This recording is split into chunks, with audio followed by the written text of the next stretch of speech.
આધ્યાત્મ પ્રવચન આપણા 10 લેસન પૂરા થયા હતા પર્યુષણના પહેલા. હવે આજે 11મું છે. એમ તો આપણે આખું પર્યુષણમાં આધ્યાત્મ પ્રવચન જ કર્યું છે અને અત્યારે તો આપણે સ્વાધ્યાય કરીએ છીએ, પણ એ આપણી ઉપાસના હતી, આરાધના હતી પર્યુષણમાં. અને આપણે કોશિશ છે કે ખાલી આ સાંભળવા સુધી ન રહે,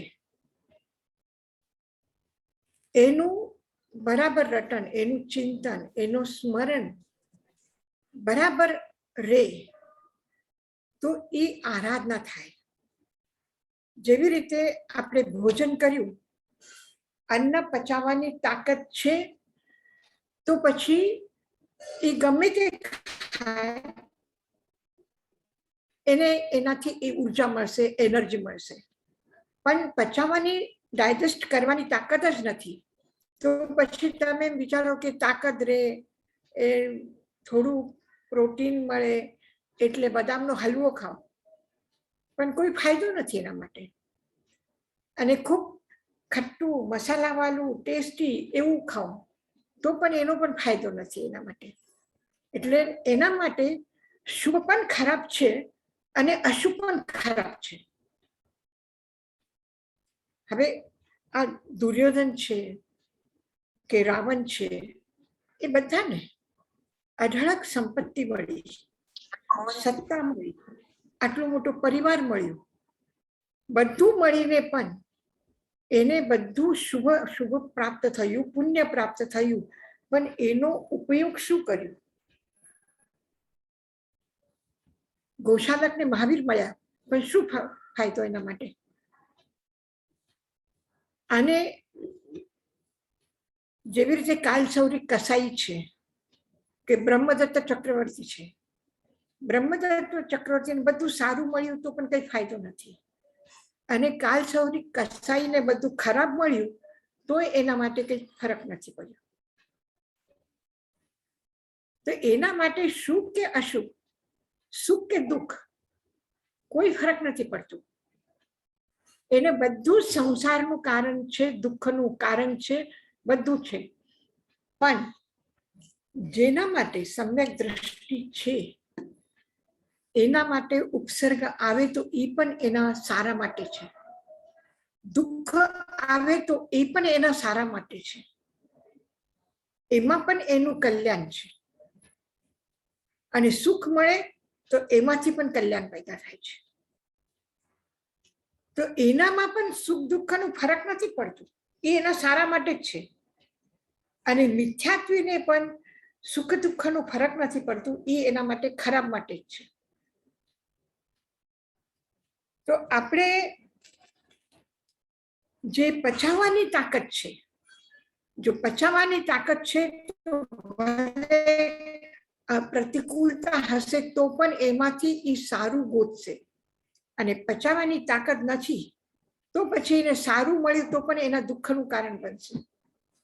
એટલા માટે ખાલી સાંભળવાનું, ખાલી સ્વાધ્યાય નહીં, પણ સ્વાધ્યાય સાથે એને આદરવાનું છે, આપણા જીવનનો એક હિસ્સો બનાવવું છે. બહુ સુંદર બધું મળ્યું, બહુ સારું મળ્યું તો આ એક ખાલી ડેકોરેશન છે, પણ એક જીવિત વ્યક્તિનો શૃંગાર કરવું, તૈયાર થવું, સારી રીતે રહેવું, એ શું છે એના માટે? એ એના વ્યક્તિત્વના સારા માટે છે. પણ એક વ્યક્તિનો પ્રાણ નથી, ચેતના નથી, માત્ર શરીર પડ્યું છે, તો એને કેટલા પણ ફૂલ ચડાવો, એને કેટલું પણ સારું સજાવો તો એનો શું ફાયદો છે એના માટે? એની કેટલી શોભા, એ પણ એનું શરીર પણ કચરો થઈ રહ્યું છે, અને શરીર ઉપર જે સજાવેલું છે એ પણ કચરો થઈ જવાનું છે. તો એટલા માટે આ સ્વાધ્યાય સાથે સાથે આવશ્યક છે એનું આચરણ, એનો આદર, જીવનમાં એનો આત્મસાત કરવો. તો આ જે આપણા 10 લેસન થયા. હવે 11મું લેસન છે સમ્યક દર્શનના ભેદ.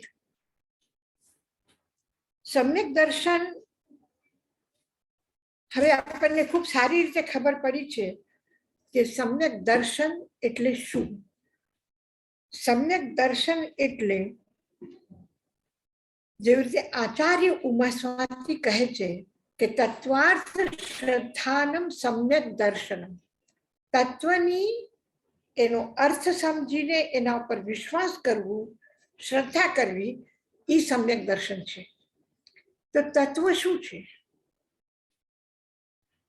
તત્વ કહો, સત કહો, દ્રવ્ય કહો, એક જ વાત છે.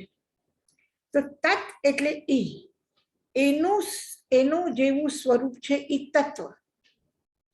જે સતનું, જે દ્રવ્યનું જે સ્વરૂપ છે એને એ સ્વરૂપમાં એનો અર્થ સમજવું.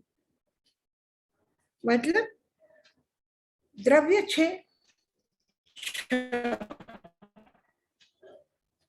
ધર્માસ્તિકાય, અધર્માસ્તિકાય, આકાશાસ્તિકાય, કાલાસ્તિકાય, ઉદ્ગલ અને જીવ. તો ધર્માસ્તિકાય ગતિ નથી કરતો, અધર્માસ્તિકાયની ગતિ છે, આકાશ સ્પેસ આપે છે, સમય કાલ છે, અને પૂતગલ અને જળ. જળ અને અજીવ અને જીવ. તો જીવને અજીવ સમજે અથવા અજીવને જીવ સમજે તો એ શું છે? તત્વાર્થ છે. જડને જડ રૂપમાં જાણવું અને ચેતનને ચેતન રૂપમાં જાણવું એ તત્વાર્થ છે. અને એના ઉપર શ્રદ્ધા કરવી. તો શ્રદ્ધા કરે એટલે શું? કે એ બરાબર એને વિશ્વાસ છે કે દ્રવ્ય જે છે આ 6 દ્રવ્ય અથવા તત્વ એને એક અલગ પ્રકારથી ભેદ પ્રભેદ કર્યા છે. એમ જેવી રીતે જીવા, જીવાશ્રવ, બંધ, સંવર, નિર્જરા, મોક્ષાસ તત્વ. જીવ, અજીવ, આશ્રવ, બંધ, પુણ્ય, પાપ, સંવર, નિર્જરા અને મોક્ષ આ પણ શું છે? તત્વ છે. તો તમે કહેશો ધર્માસ્તિકાય, અધર્માસ્તિકાય શેમાં આવશે?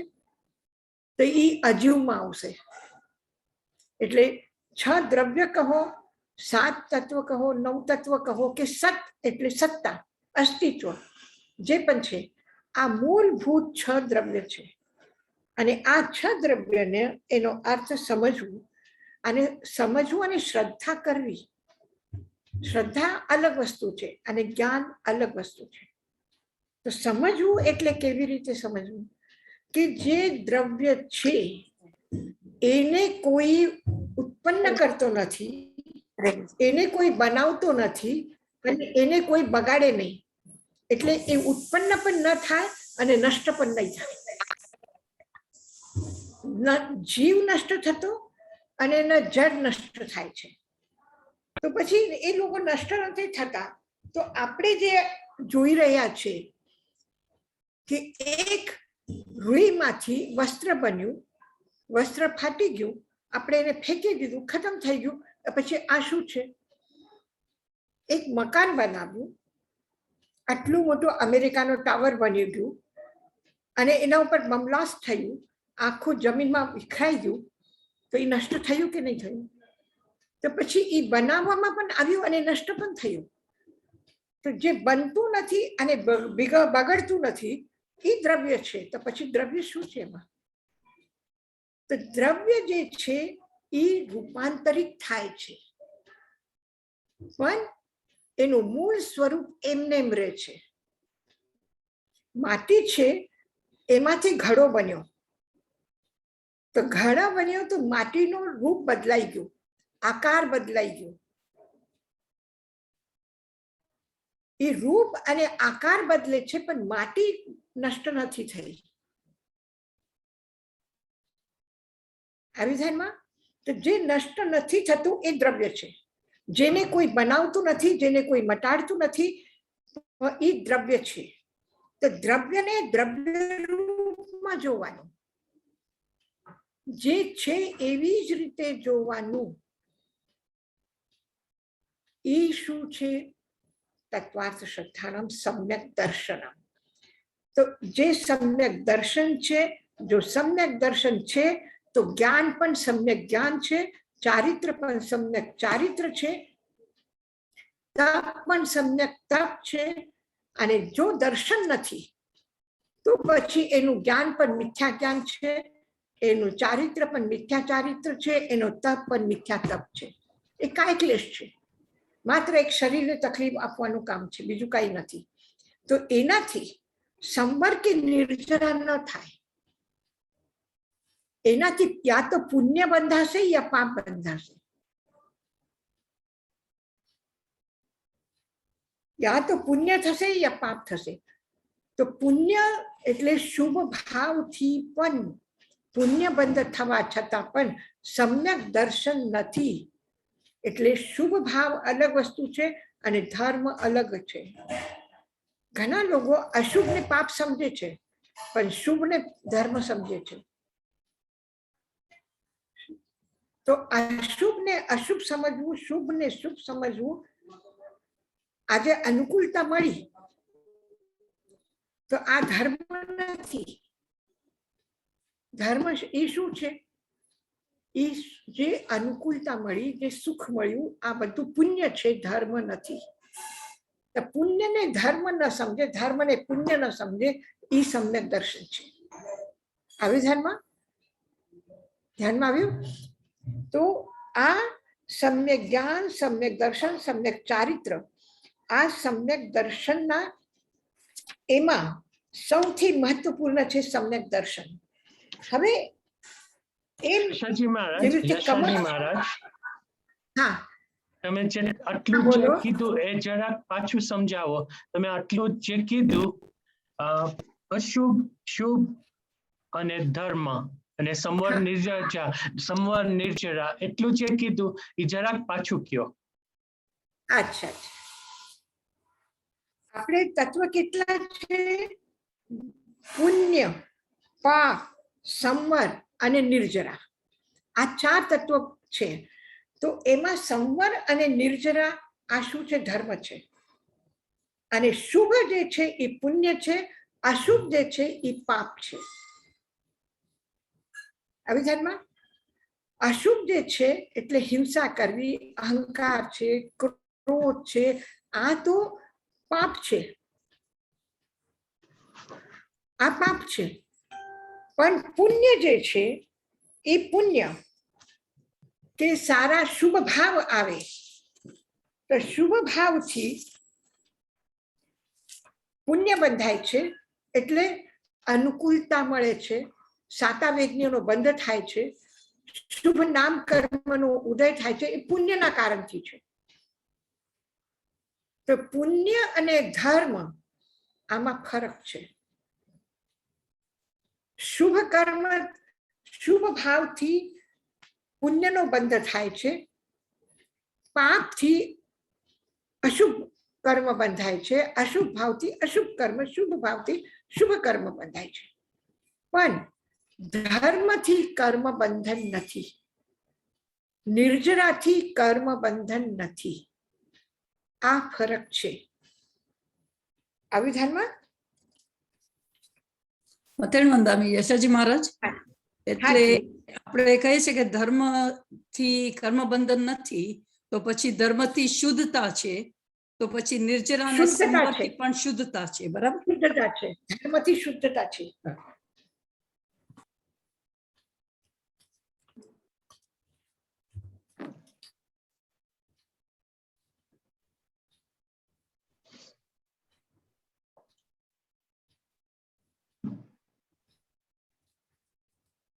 હવે આપણે જોઈએ છીએ કે કમઠ એક કમઠ છે, એ ઉગ્ર તપ કરે છે, પંચાગ્નિ તપ કરે છે, આટલી સાધના કરે છે. તો એની સાધના, એને સાધના કરવાનો શુભ ભાવ છે.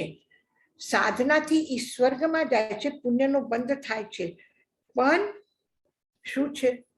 અહંકાર હોવાના કારણથી, ક્રોધ હોવાના કારણથી એ અશુભ ભાવના કારણથી અશુભ કર્મોનો બંધ કરે છે.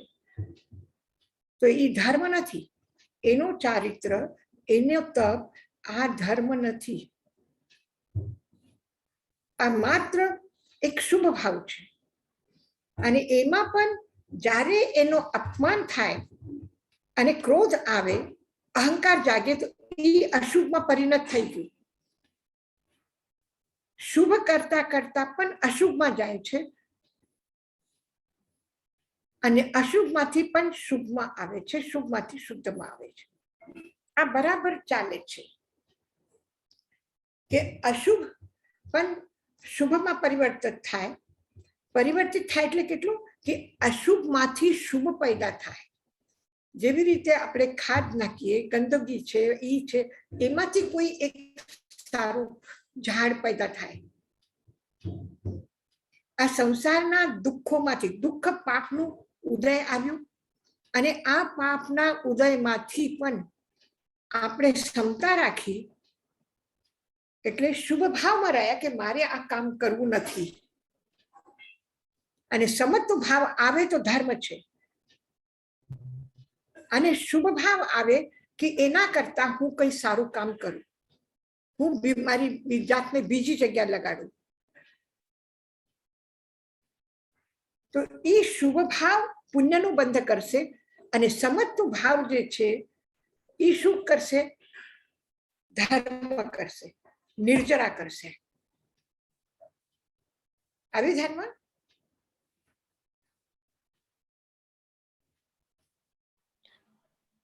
તો યશાજી મહારાજ, હા એમાં બોલો. આપણે જાય સેવા જે છે તો એ શુભ શુભ ભાવ પુણ્ય બાંધે સેવા. તો એ નિર્જરાનું કારણ કેવી રીતે થયું? શું છે કે શુભ ભાવ અને નિર્જરા આ એક કર્મમાં બરાબર થાય છે. જેવી રીતે સેવા કરવાનો ભાવ જાગ્યો, બરાબર, અને સેવા કરી. સેવા કરવામાં આપણે આપણા સુખનો સમય, એટલે ભોજન આપણે યાદ ન રહ્યું, રાતના સૂતા નથી, આખી રાત જાગીને સેવા કરી, જમવાનું પણ ઠેકાનું પણ ના મળ્યું તો ઠીક છે, ન મળ્યું તો એમને એમ કરીને સેવા કરી. તો આ આસક્તિનો ત્યાગ કર્યો છે. આસક્તિનો ત્યાગ થયું કે નહીં થયું? તમારે ક્યાંય ફરવા જવું છે, ક્યાંય બહાર જવું છે, આ બધા પ્રોગ્રામ કેન્સલ કરીને સેવામાં રહ્યા. તો એ ભોગ કરવાની ઈચ્છાનો ત્યાગ કર્યો. તો એ નિરાસક્ત ભાવ, એ આસક્તિ છોડી એ અર્થમાં નિર્જરા થયું. પણ કોઈ તમને કે ઓહો કેટલી સેવા કરે છે અને તમે ખુશ થયા, વાહ વાહ, મને કેટલી પ્રશંસા મારી થાય છે. તો ત્યાં શુભ ભાવ શું થઈ ગયું? જે એ શુભ ભાવ રહ્યું કે હું હજી સેવા કરું, આ મને મળ્યું છે હું હજી કરું.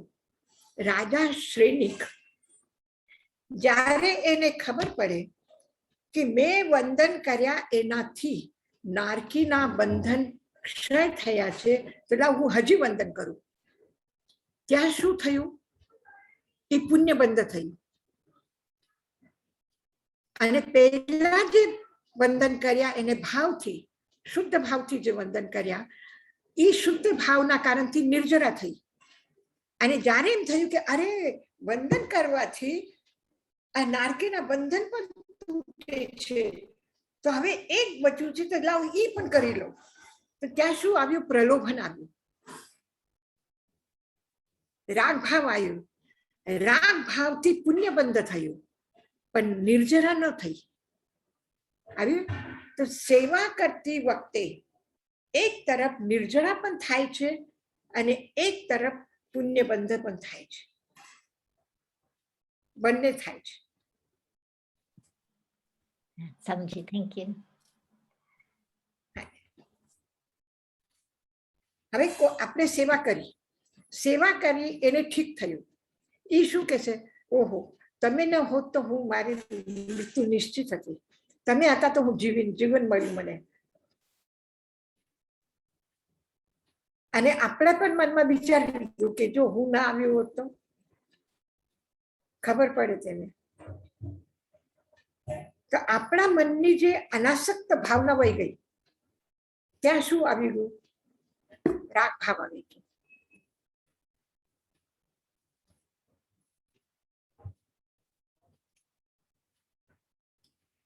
હવે આ સમ્યક દર્શન જે છે આ કેવી રીતે થાય છે, એના કેટલા ભેદ છે? તો તત્વાર્થ સૂત્રમાં જેવી રીતે કીધું કે સમ્યક દર્શન બે પ્રકારથી થાય છે. શું?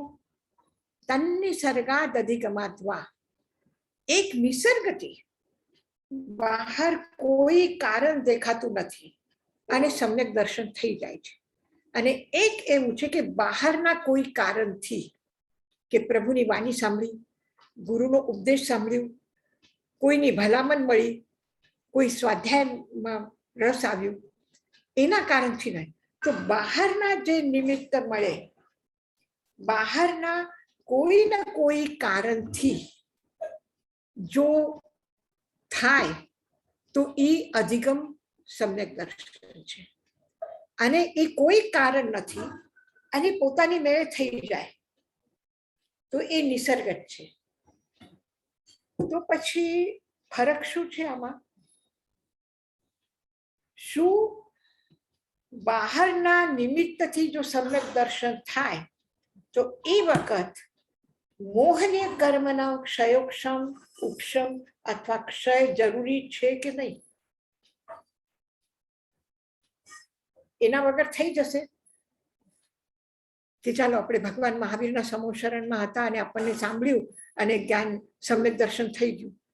આપણે તાઈમાને સાંભળ્યું, આપણે ગુરુદેવજીને સાંભળ્યું, સમ્યક દર્શન થઈ ગયું. તો એ વખતે અને કોઈ એવો વ્યક્તિ છે કે જેને કઈ સાંભળ્યું નથી, કઈ વાંચ્યું નથી, કોઈ કારણ નથી અને એને સમ્યક દર્શન થયું. તો સમ્યક દર્શન ક્યારે થાય? કે મોહનીય કર્મની 69 કોડાકોડી સાગરોપમની સ્થિતિનો અને અનંતાનુબંધી ક્રોધ, માન, માયા, લોભનું ક્ષય થાય, ઉપશમ થાય અથવા ક્ષયોક્ષમ થાય તો એ સમ્યક દર્શન થાય. તો પછી નિસર્ગમાં તો એ થઈ જશે કર્મનો ક્ષય, એટલે થયું. તો અભિગમમાં શું થશે? અભિગમમાં ક્ષય ઉપશમ થવાની જરૂરત છે કે નહીં? છે. બહારથી દેખાવામાં એમ લાગે છે કે કોઈ ને કોઈ નિમિત્ત મળ્યું, પણ અંતરંગ અવસ્થા જે આત્માની છે એમાં કોઈ ફરક નથી. નિસર્ગ જ હોય કે અધિગમ હોય, બંનેમાં અંતરંગ સ્થિતિ એક જેવી છે. અચ્છા, જે નિસર્ગ સમ્યક દર્શન છે, નિસર્ગ જ છે એટલે સ્વાભાવિક રૂપથી જે સમ્યક દર્શન થાય છે અને કોઈ નિમિત્તથી સમ્યક દર્શન થયું, તો શું આ બંનેની વિશુદ્ધિ અલગ અલગ છે? અલગ અલગ છે કે એકમાં તો થઈને એકમાં સાઈડ સમ્યક થઈ એવું કઈ છે? ના, બંનેની અંતરંગ અવસ્થા એક જેવી છે, બંનેની વિશુદ્ધિ એક જેવી છે. ફક્ત ફરક ક્યાં છે? એક નિમિત્ત છે અને એક ઉપાદાન છે. કારણ વગર કાર્ય થતું નથી. તો કારણ શું છે? કાર્ય શું છે? સમ્યક દર્શન થવું. તો સમ્યક દર્શન થવું એ કાર્ય છે. તો એના પાછળ કારણ શું છે? કારણ બે પ્રકારના, એક ઉપાદાન કારણ, એક નિમિત્ત કારણ. ઉપાદાન કારણ એવું છે કે જે નિમિત્ત વગર અંતર આત્માની જે સ્થિતિ છે એ ઉપાદાન છે. એટલે અંતર આત્મા એટલે શું? કે જેનું આત્મ વ્યાપાર, ચેતનાની ગતિ સંસાર છે, બાહ્ય જગતમાં જાય છે, કે એ ઇન્દ્રિય દ્વારા આ દૃશ્ય બહુ સારું છે, આ દૃશ્ય ખરાબ છે, આ વ્યક્તિ સારો છે, આ વ્યક્તિ ખરાબ છે, આ મકાન સારું છે, આ ખરાબ છે, આ વ્યાપારમાં જ્યારે ચેતના જાય તો એ બહિરાત્મા છે. અને અંતરંગ અવસ્થામાં એટલે કરુણા છે, મૈત્રી છે, એમાં જ્યારે જાય તો એ અંતરાત્મા છે. તો ચેતનાનો બહાવ જ્યારે અંતરંગ ભાવ ગુણો તરફ જાય ત્યારે એ અંતરાત્મા છે. અને ઇન્દ્રિય દ્વારા ઇન્દ્રિયોના જે વિષય છે, ઇન્દ્રિયોના જે ગુણ છે, એના તરફ જાય ચેતનાનો પ્રવાહ તો એ બહિરાત્મા છે. તો અંતરંગ આત્માના એનાથી જે થાય એ કયું કારણ છે?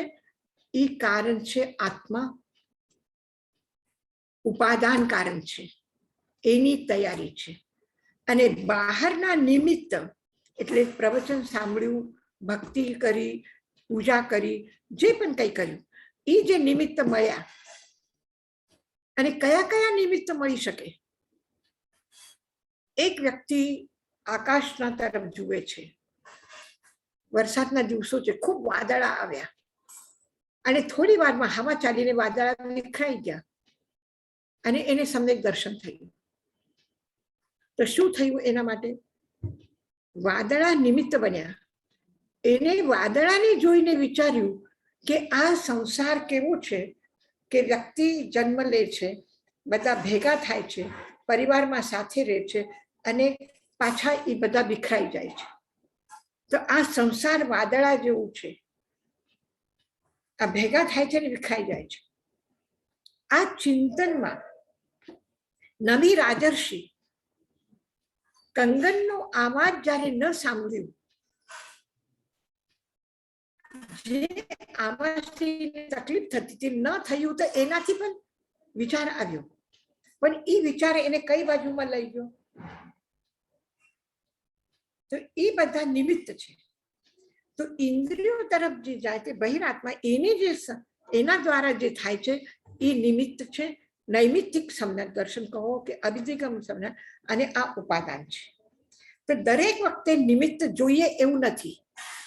તો તમે કહેશો કે પછી સમ્યક દર્શન કાર્ય છે, તો એનું કારણ ઉપાદાન તૈયાર છે. તો ઉપાદાન કારણ એટલે કયું કારણ? કે જે કારણ કાર્યરૂપ બને છે.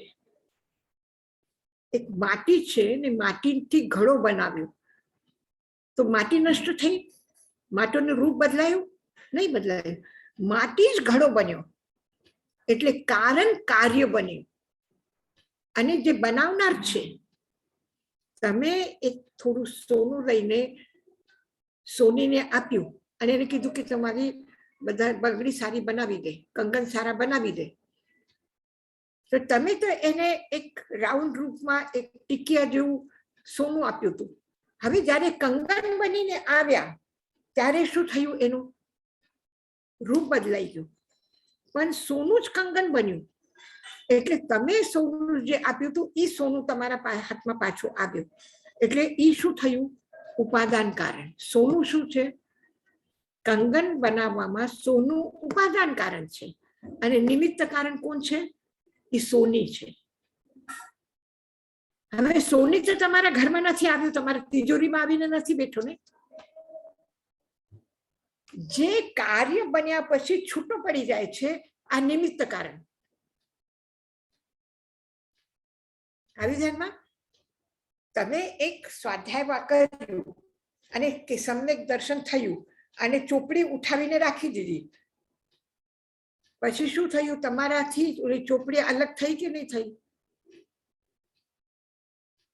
તો જે કારણ કાર્યથી અલગ થાય છે એ નિમિત્ત કારણ, અને જે કારણ કાર્યરૂપ બને છે એ શું છે?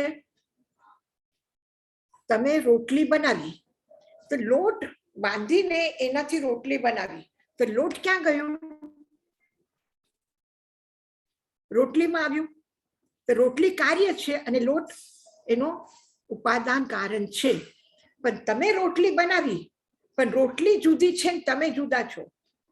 તમે રોટલી બનાવીને ટેબલ ઉપર રાખી અને તમે બહાર ફરવા ગયા, તો તમે જુદા પડ્યા કે નહીં? રોટલી તમારી સાથે આવી, તમે રોટલી સાથે ટેબલ પર ગયા નથી ગયા. તો આ જ્યારે જુદું પડે છે કારણ, તમે બનાવી, તમે નિમિત્ત કારણ છો અને લોટ ઉપાદાન કારણ છે. રોટલી બનાવવામાં લોટ ઉપાદાન કારણ છે અને તમે બનાવી, તમારી મહેનત છે, તમારું પુરુષાર્થ છે, તમે એટલે વાર સમય આપ્યું એને બનાવવામાં અને બરાબર સરખી વીણીને ગોલ ગોલ રોટલી બનાવી, બહુ સરસ બનાવી. તો પછી એ શું થયું? તમે નિમિત્ત કારણ છો, તમે રોટલીથી છૂટા પડ્યા. અગ્નિ જે ગેસ ઉપર તમે રોટલી બનાવી, જે તવા ઉપર રોટલી બનાવી, એ પણ નિમિત્ત કારણ છે, પણ એ જુદા પડ્યા એટલે એ નિમિત્ત કારણ. ફક્ત ઉપાદાન કારણ માત્ર એક છે એમાં, આ છે લોટ. તો એવી જ રીતે સમ્યક દર્શન કોને પ્રાપ્ત થયું? આત્માને પ્રાપ્ત થયું. એટલે આત્માનું જે અશુદ્ધ સ્વરૂપ હતો એ શુદ્ધ થઈ ગયું. તો અશુદ્ધપણું હટી ગયું અને શુદ્ધ રૂપ આવ્યો, રૂપાંતરણ થયું, મિથ્યાત્વ વહી ગયું, મિચ્છતમ પર્યાનામી, મિથ્યાત્વપણું ગયું અને સંમતમ ઉપસંપજ્જામી, સમ્યક્ત્વમાં ઉપસ્થિત થયા. તો આત્મા ઉપસ્થિત થઈ. તો આત્મા શું છે? ઉપાદાન કારણ. સમ્યક દર્શનનું ઉપાદાન કારણ આત્મા છે, કારણ આત્મા જ સમ્યક દર્શન બન્યું. એટલે આપણે કહીએ ને કે આત્મા જ્ઞાન સ્વરૂપ છે.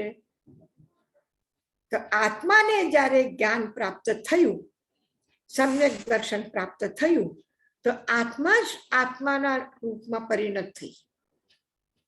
આત્મા એનાથી જુદી નથી થઈ. જ્ઞાનથી, દર્શનથી આત્મા જુદી નથી થઈ.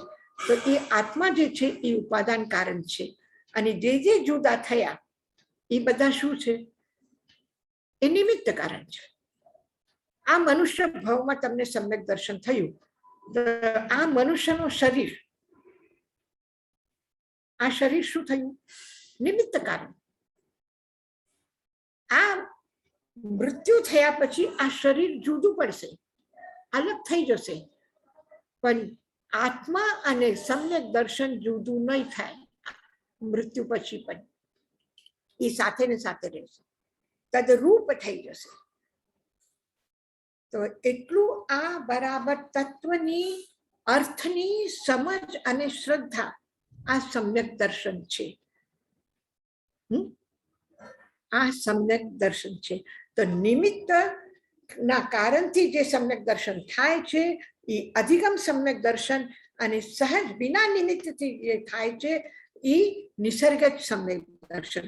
આ ખાલી બહારના નિમિત્ત અને ઉપાદાનના કારણથી ભેદ છે.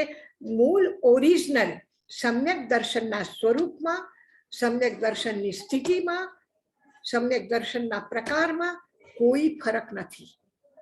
બંનેને ઔક્ષમિક સમ્યક તો થશે, શાયિક સમ્યક તો થશે, શાયુક સમ્યક તો થશે.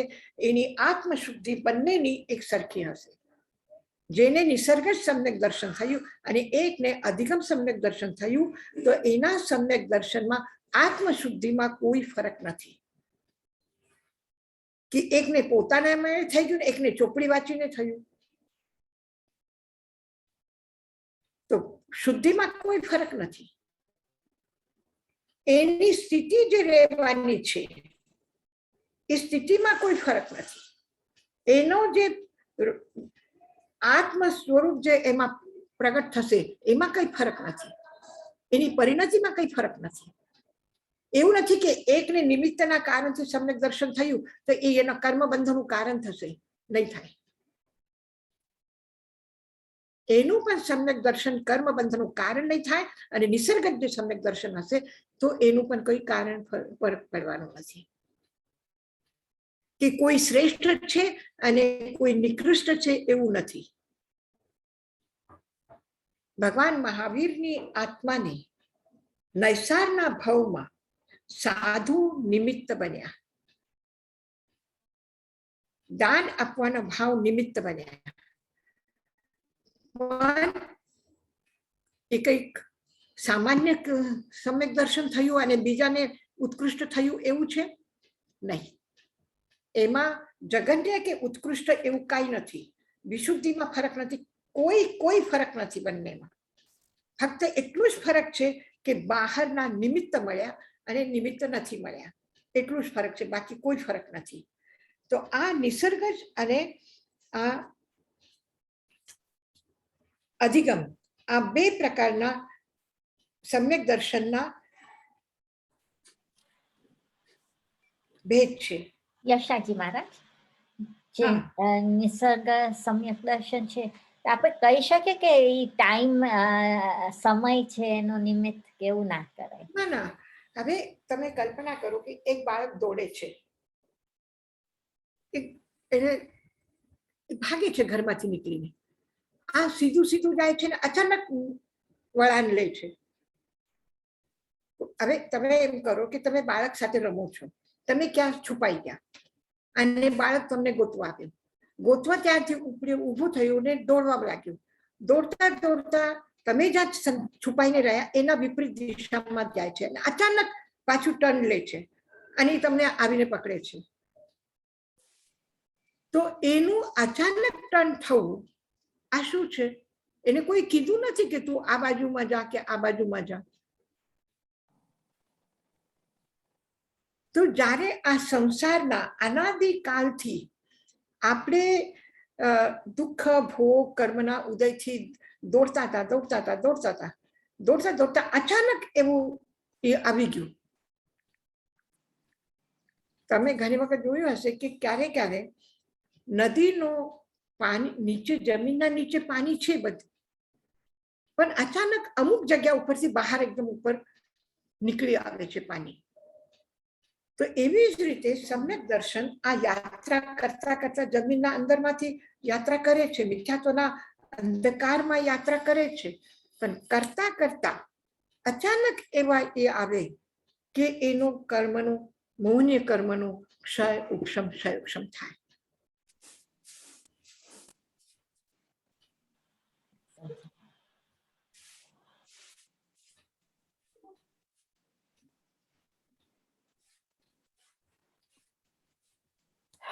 એ અચાનક સંસાર તરફ જે યાત્રા ભાગતો હતો અચાનક ટર્ન થઈ જાય અને સંસારથી વિમુખ થઈ જાય અને મોહનીય કર્મનો ક્ષય થાય. થેન્ક યુ યશાજી મહારાજ. યશાજી મહારાજ, એમાં એમ કહી શકીએ કે એના પૂર્વ ભાવમાં એને નિમિત્તો મળી ગયા હશે ને હવે એની એ ઉપાદાનની તૈયારી હતી એટલે આ ભાવમાં નિસર્ગ થઈ ગયું, એમ કહી શકાય? નિમિત્ત તો મળીને પણ જેવી રીતે ગોશાલકને નિમિત્ત મળ્યું, બરાબર. મહાવીર કરતા કોઈ શ્રેષ્ઠ નિમિત્ત છે દુનિયામાં? ના, નથી. તો પછી તો પણ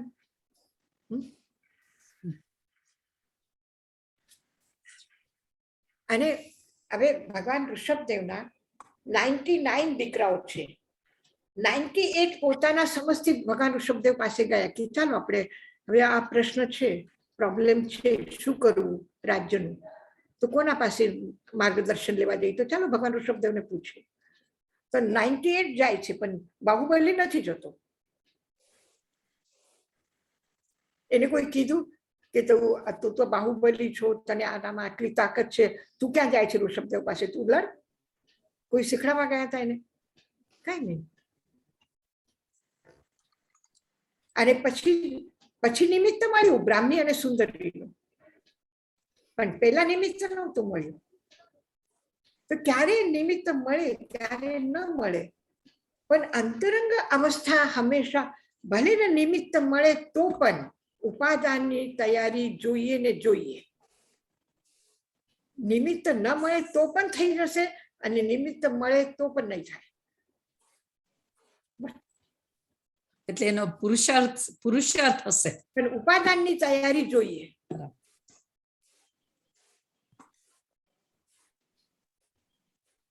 હવે ઇલાયચી કુમાર છે અને આ સમ્યક દર્શનની જ વાત નથી, કેવલ જ્ઞાનની પણ સ્થિતિ એ જ છે.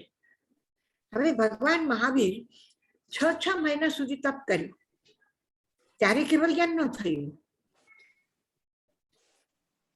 જો તપ સાધનાનો માર્ગ છે, તપ મોક્ષનો માર્ગ છે, તો 6 મહિના સુધી તપ કર્યા પણ કેવલ જ્ઞાન ન થયું.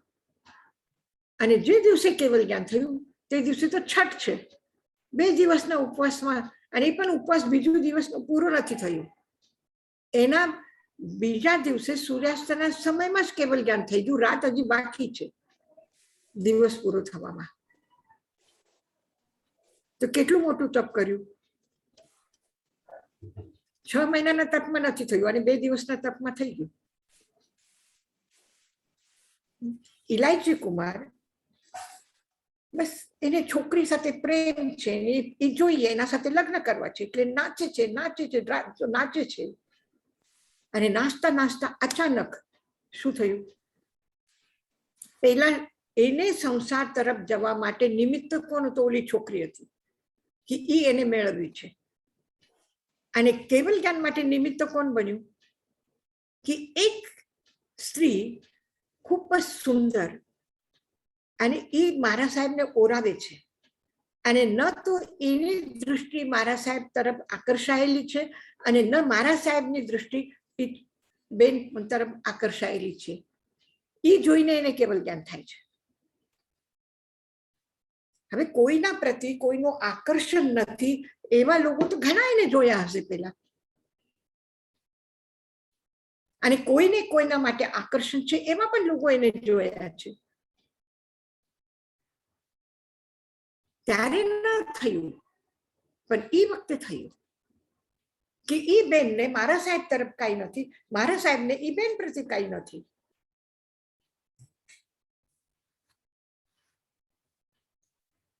કયું નિમિત્ત કઈ રીતે કે ક્યાં એ થશે એ કઈ કહેવાય નહીં.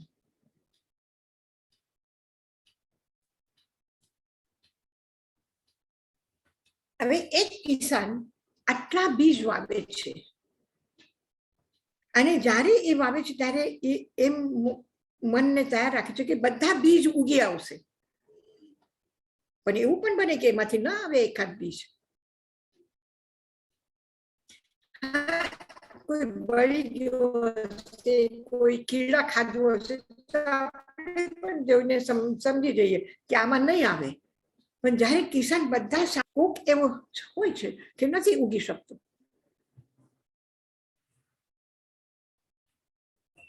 તો દરેકના આ એનું કારણ એ છે કે દરેક આત્મા સ્વતંત્ર છે. સ્વરૂપ બધાનું એક સરખું છે. શુદ્ધ સ્વરૂપ ચેતનાનો છે, પણ એક ચેતના બીજા ચેતના જેવી નથી, અને એક ચેતના બીજા ચેતના જેવી હોય તો પણ સ્વતંત્ર છે. જ્યારે કેવલ જ્ઞાન થઈ ગયું અથવા મોક્ષમાં જીવ ગયા, કેવલ જ્ઞાન થયા પછી પણ શરીર હજી છે, એટલે બંને બે કેવલ જ્ઞાની સ્વતંત્ર દેખાય છે, કારણ કે બીજાના શરીર અલગ અલગ છે. પણ બંને મોક્ષમાં ગયા પછી તો કોઈ દિવાલ નથી ને વચમાં. એની આત્મા બંને આત્મા એક સરખી છે, બંનેની શુદ્ધિ એક સરખી છે, બંનેના કેવલ જ્ઞાન એક સરખા છે. સ્વરૂપમાં કાંઈ ફરક નથી, વચમાં કોઈ પાર્ટીશન નથી કે જુદું પાડે કે આ આત્મા અલગ અને આ આત્મા અલગ. છતાં પણ બંને સ્વતંત્ર છે. બંને સ્વતંત્ર છે. સિદ્ધ લોકમાં દરેક આત્મા સ્વતંત્ર છે. તો આ આત્મા સ્વતંત્ર છે, તો પછી એને જે કર્મ પરમાણુ સંસારમાંથી ખેંચીને લીધા છે એ પણ જુદા જુદા છે. કારણ પરમાણુનું સ્વરૂપ બધાનું એક સરખું છે. કાર્બન વર્ગના પરમાણુ બધા એક સરખા છે. તમે એક સરખા 2 પેપર લીધા અને એને ફેવિકોલ લગાવ્યું, તો ક્યાંય ફેવિકોલ વધારે ચોટી ગયું કે ખુલતું નથી, અને ક્યાંય હજી ચોટ્યું નથી. એમાં ફરક શું પડ્યું કે ક્યાંય ફેવિકોલ લાગ્યું નથી, ક્યાં લાગ્યું છે, ક્યાંય ઓછું લાગ્યું છે, ક્યાંય વધારે લાગ્યું છે. તમે રસોઈ કરતી વખતે શાક વઘારીને એમાં હળદર નાખી તો હળદરનો દરેક શાકના ટુકડા ઉપર, કટકા ઉપર અલગ અલગ રંગ દેખાય છે. જ્યારે મિક્સ થઈ જશે, પાણી નાખીને રસ્તો થઈ જશે, પછી બધું એક સરખું થશે. પણ પેલા શરૂઆતમાં ક્યાંય હળદર લાગી છે, ક્યાં નથી લાગી, ક્યાં અલગ અલગ દેખાય છે ને જ્યારે શાક વઘારતો ત્યારે. તો એવી જ રીતે કષાયના અલગ અલગ રૂપ, પરમાણુના અલગ અલગ રૂપ આત્મા ઉપર જે આવ્યા છે, એના કારણથી દરેક વ્યક્તિના કર્મ ગ્રહણ કરવાની તાકાત જુદી જુદી થઈ ગઈ અને એના પરિણામ પણ જુદા જુદા થયા, એના બંધ પણ જુદા જુદા થયા. આત્મ પ્રદેશ એક સરખા છે, કાર્બન વર્ગના પ્રદેશ એક સરખા છે, બંને એક સરખા એક જેવા હોવા છતાં પણ દરેક આત્માની સ્થિતિ, દરેક કર્મ બંધની સ્થિતિ, દરેક કર્મના પરિણામની સ્થિતિ અલગ અલગ છે. આ વિધાનમાં એટલે કોઈની કોઈના સાથે બરાબરી નથી કે આને કેમ વધારે આવડે છે, મને કેમ નથી આવડતું, આ કેમ વધારે કમાવે છે, હું કેમ રહી જાઉં છું, એને કેમ સફળતા વધારે મળે છે, મને નથી મળતી. બંને એક સરખા કામ કરે છે તો એના જય જયકાર વધારે થાય છે, મને મારા કઈ જય જયકાર થતા નથી. બધા મને ઇગ્નોર કરે છે, કોઈ સમજતા પણ નથી કે મેં કામ કર્યું છે. તો આ બધી બરાબરી કરવાની કાંઈ જરૂર નથી. અને આ આટલું પણ સમજાઈ જાય કે આ દરેકના કર્મ અલગ અલગ છે. એમાં મારે કોઈના સાથે ઈર્ષા, કોઈના સાથે દ્વેષ, કોઈના સાથે ઘૃણા આ રાખવાની જરૂર શું છે? આ એક ટોપિયામાં શાક વધારે, બીજા ટોપિયામાં તમે જ બનાવ્યું, પણ એમાં મસાલો ઓછું થઈ ગયું, આમાં વધારે થઈ ગયું, આમાં તેલ ઓછું થયું, આમાં વધારે આ થઈ ગયું. હવે તમે જ બનાવ્યું, તમે જ એક સરખું શાક સુધાર્યું, તમે જ બધું, પણ બંનેના ટેસ્ટ જુદા થઈ ગયા. ઘણી વખત છોકરાઓ કહેતા હશે ને તમને, ઘરમાં લોકો કહેતા હશે ને તમને કે કાલે જે કર્યું હતું એ બહુ સારું હતું, આજે એવું નથી બન્યું. કે છે કે નથી કહેતા? થાય છે ને એવું. તો પછી આપણે બીજાને જોઈને આપણા મનમાં આવા બધા વિકલ્પ લાવવાની જરૂરત ખતમ થઈ જાય.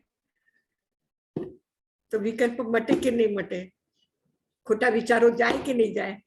તો આ સ્વાધ્યાયનું આ સમજવાની પાછળ એક જ વસ્તુ છે કે આપણે જે નવા કર્મ બાંધીએ છીએ, આ બધા જ્યારે પહેલા બાંધેલા કર્મ ઉદયમાં આવે અને એને જ્યારે આપણે ભોગવીએ તો એ ભોગતી વખતે આપણા પરિણામ આપણે જો શુદ્ધ રાખીએ, અને શુદ્ધ કેવી રીતે રાખીએ કે આ દરેકના અલગ અલગ કરેલા કર્મ છે, એના પરિણામ અલગ અલગ આવશે. તો પછી ઝઘડો ક્યાં કરું? હું કોના સાથે કરું? ઝઘડો હું તમારા સાથે કરું કે તમે કેમ લંડનમાં બેઠા છો, હું કેમ ઇન્ડિયામાં છું? આ ખોટું ઝઘડો છે કે નહીં? ખોટું છે કે નહીં? ખોટું છે. આ તો આવા ખોટા ઝઘડા કરીએ છીએ આપણે સંસાર, અને પછી સંસાર વધારીએ છીએ. તો આ જરા અકિર્યમ પર્યાનામી કિર્યમ ઓ સંપચ્ચામી, આ ન કરવા જેવું કરવું એના કરતા જે કરવા જેવું છે એ હું કરી લઉં ને. આપણે આ એના ઓનલાઈન બધા મળીને સ્વાધ્યાય કરી લઈએ તો કિર્યમ ઓ સંપચ્ચામી. આપણે જુદા કેમ છો એ બાંધવા કરતા આપણે કેવી રીતે મળીને આપણે સ્વાધ્યાય કરી શકીએ એ આપણે કરી લેવાનું. સાચી વાત છે. તો યશાજી મહારાજ વંદામી, આમાં આપણે સમ્યક દર્શનની દૃષ્ટિ તમે સમજાવી, પછી સમ્યક દર્શનમાં આપણે સંવેગ નિર્વેગ એ આવે છે. કહું કે આ દૃષ્ટિ અમને સમજ પડે, દૃષ્ટિથી અમે તો અમારા જે જીવનમાં થતું હોય એનો આપણે અર્થ્ય શોધીએ કે આના લીધે આવી રીતે થયું છે, એ એટલી સમજણ હોય. પણ જે નિર્વેગ આવે છે કે અમને અહીંયાથી આ મૂકી દેવું છે, એ નથી થતું. મેં કીધું આત્મા જ્યારે બહારના તરફ સંસારના ભોગ તરફ જાય છે, ઇન્દ્રિયોના વિષય તરફ જાય છે, તો એ બહિરાત્માનો જે વ્યવસાય છે, આ ધંધો છે એનો, કે ચોટી જાય, મનોજ્ઞ અમનોજ્ઞ બંને રીતે ચોટી જાય. આ બહુ સારા છે તો આ મને જોઈએ, આ સારા નથી તો મારા ઘરના બહાર, અહીંયા નથી જોતા. તો આ જે ખોટો ધંધો છે આ ખતમ થઈ જાય એટલે સંવેદ અને નિર્વેદ. કારણ કે આપણે સમજીએ છીએ આ પદાર્થનો પરમાણુનો સ્વભાવ છે, આ જળ જગતનો સ્વભાવ છે.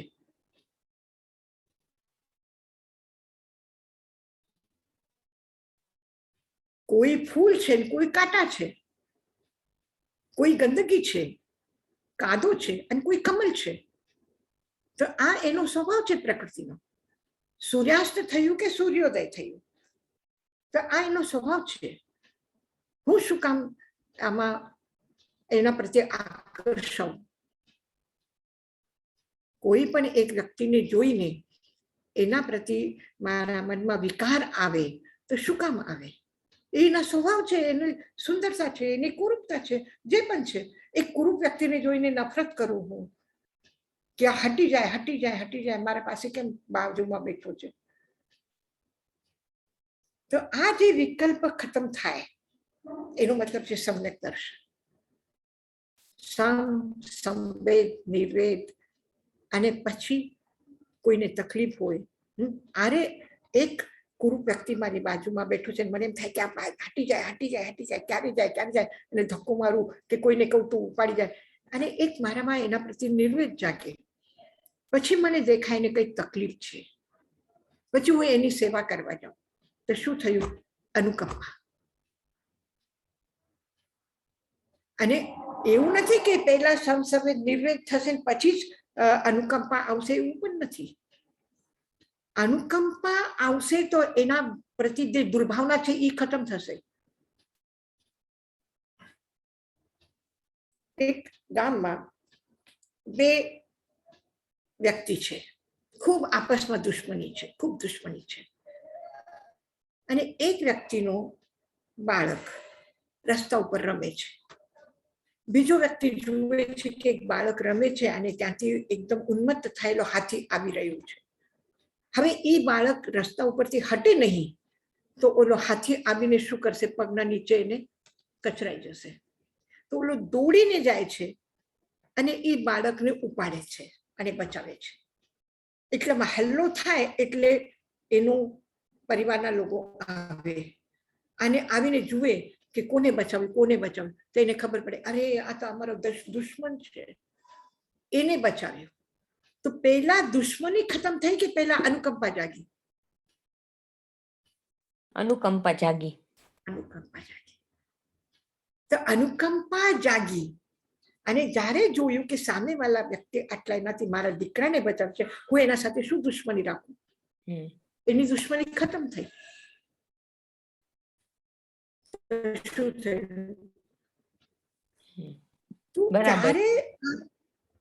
અને દુશ્મની હતી તો બાપ દાદાથી ચાલી આવી હતી, 7 પેઢીથી. કે અમે તમારા સામે ન જોઈએ, અમારા તો બાપ દાદા નહોતા જોતા તમારા સાથે, તો અમે શું જોઈએ તમને? જ્યારે દુશ્મનાટ હતી ત્યારે એટલું બધું હતું અને અચાનક એમાં કરુણા જાગી અને કરુણા જાગી તો દુશ્મની ખતમ થઈ. થેન્ક યુ યશાજી મહારાજ. હા, ચાલો મંગલ પાઠ કરીએ. કોઈને કઈ પૂછવું છે? યશાજી મહારાજ, મેં બહુ આ બધા છે ને તમારા બધા સેશન મેં હજી સાંભળ્યા નથી, મારી તબિયત બહુ સારી નથી, પણ આમાં એક હું જયારે ગુરુદેવનું આપણી બુક વાંચતી હતી તો એમાં કહે છે કે આપણે કોઈ પણ વસ્તુ પ્રાપ્ત કરવા માંગતા હો તો પહેલા તેનો શુદ્ધ સંકલ્પ કરો, બરાબર? પછી તેને પ્રાપ્ત કરવાનો અધ્યવસાય કરો. એ મને સમજ ના પડી. અને પછી એને કીધું કે અને નિરંતર પ્રબળ પ્રયત્ન કરો. તો એ પુરુષાર્થ તરીકે સમજી, પણ પ્રાપ્ત કરવાનો અધ્યવસાય કરો એટલે મનમાં દ્રઢ વિચાર કરવો, એનો અર્થ એમ થયો? અધ્યવસાય એટલે વિચાર. વિચાર થયો. એના પ્રયત્ન, એના માટે એ પ્લાનિંગ કરવું.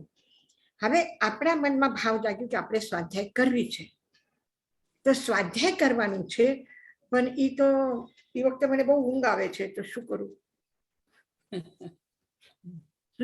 શું કરું?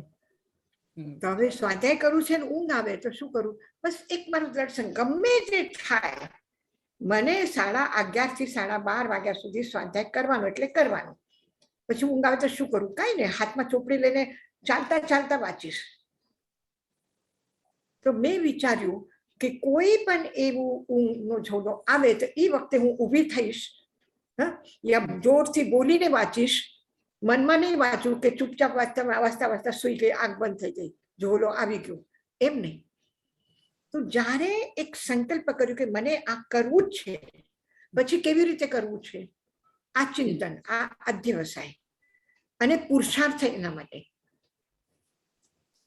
Thank you, thank you. બરાબર.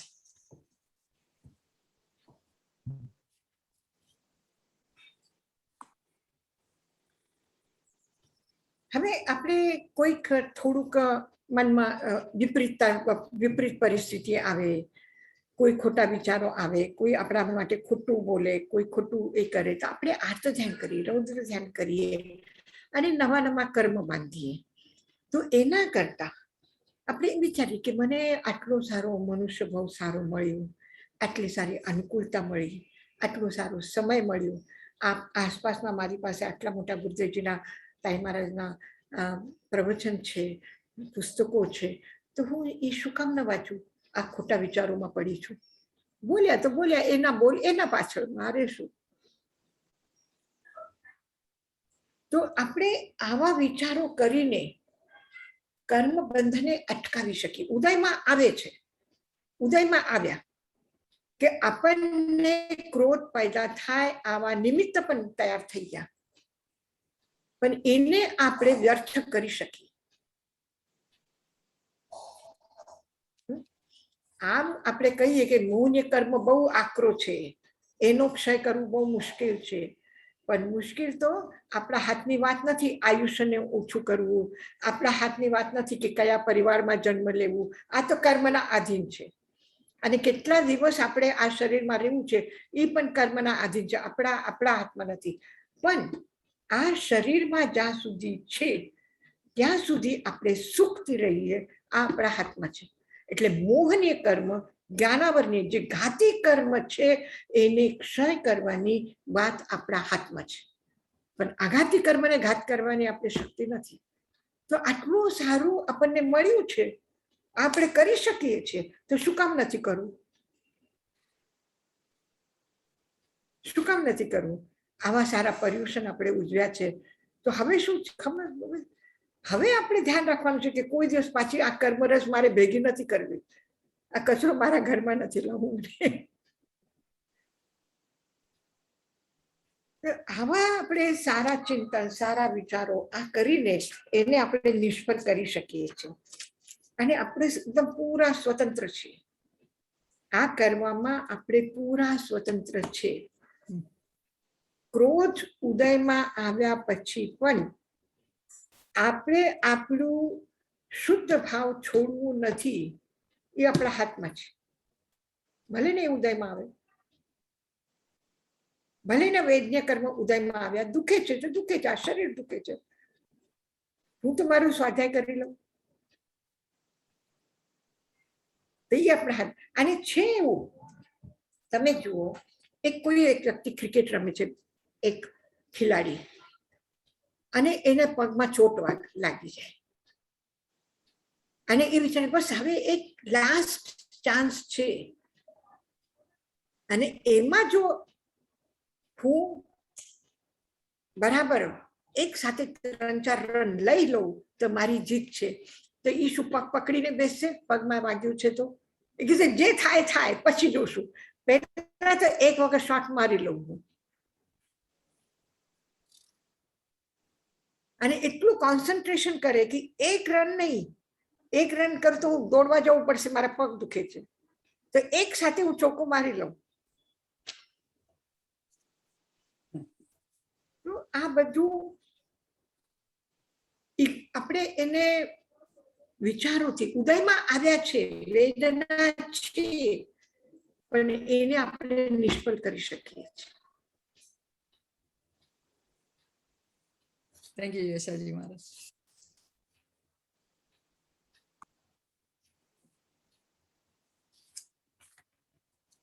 આ આપણું હવે એક દાખલો હું તમને આજે આપું છું કે કોઈના સાથે આપણી ઝંઝટ થાય અને એમાં આપણને કોઈ સમજાવે કે છોડી દો ને આ વાત, શું કામ મનમાં લઈને બેઠા છો, કર્મ બાંધો છો. હવે જેના સાથે ઝઘડો થયો એને ઈ પણ એના સામે છે, હું પણ એના સામે છે. એને નથી કહેતા, મને કહે છે તો મને શું લાગે? તમને કોઈ કહે તો તમને શું લાગે?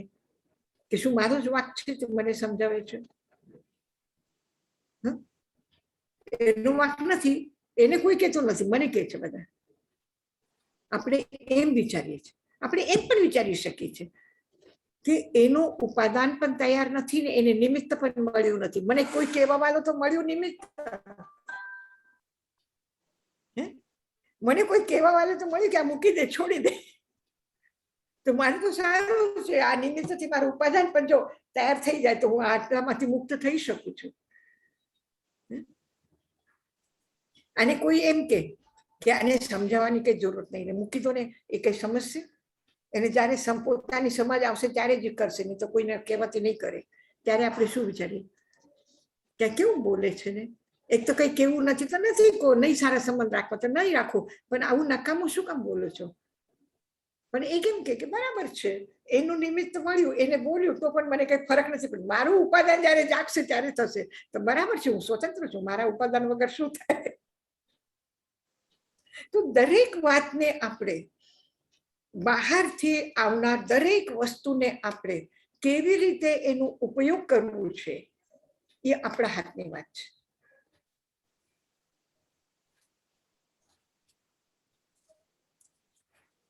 ચાલો મંગલ પાઠ કરીએ. હાજી જોશનાબેન, તમે વાંચી લેજો. તમને કોઈ પણ પ્રશ્ન હોય તો પાછું ફોન ઉપરથી પણ તમે સમજી શકો છો ગમે ત્યારે, અને ક્લાસમાં પણ સમજી શકો છો. Thank you. તમે એની ચિંતા નહીં કરો કે મારું રહી ગયું. ના, હું સાંભળીશ. નમો રંતાનંગ, નમો સિદ્ધાનંગ, નમો આયર્યાનંગ, નમો વજ્જાયાનંગ, નમો લોય સવસાહુનમ, એસો પંચ નમકારો સર્વપાવપણાસનો મંગલાનંચ સર્વેસિં પરમં હવૈ મંગલમ. ગુરુદેવ की आज्ञा चत्तारि मंगलम, अरहंता मंगलम, सिद्धा मंगलम, साहु मंगलम, केवली पणतो धमो मंगलम. चत्तारि लोगुत्तमा, अरहंता लोगुत्तमा, सिद्धा लोगुत्तमा, साहु लोगुत्तमा, केवली पणतो धमो लोगुत्तमो. मंगलमय है नाम प्रभु का, श्रेष्ठ है मार्ग प्रभु का. प्रभु के मार्ग पर चलने की हमारी प्रतिज्ञा है. हम सब एक साथ बोलेंगे. चत्तारि शरणं पवज्जामि, अरहन्ते शरणं पवज्जामि, सिद्धे शरणं पवज्जामि, साहु शरणं पवज्जामि, धम्मं शरणं पवज्जामि. अरहंत, सिद्ध, साधु और धर्म की शरण लेकर के जो जीवन की यात्रा पर चला है उसके लिए परमात्मा के आशीर्वाद बरस रहे हैं. आशीर्वाद है परमात्मा के, आशीर्वाद है इस तीर्थ भूमि के, आशीर्वाद है परम पूज्य गुरुदेव और आचार्य श्री ताई माँ के. हम सबकी आपके सुंदर सुखद उज्जवल भविष्य के लिए मंगल कामना है. ओम शांति शांति शांति. हाजी भरत भाई.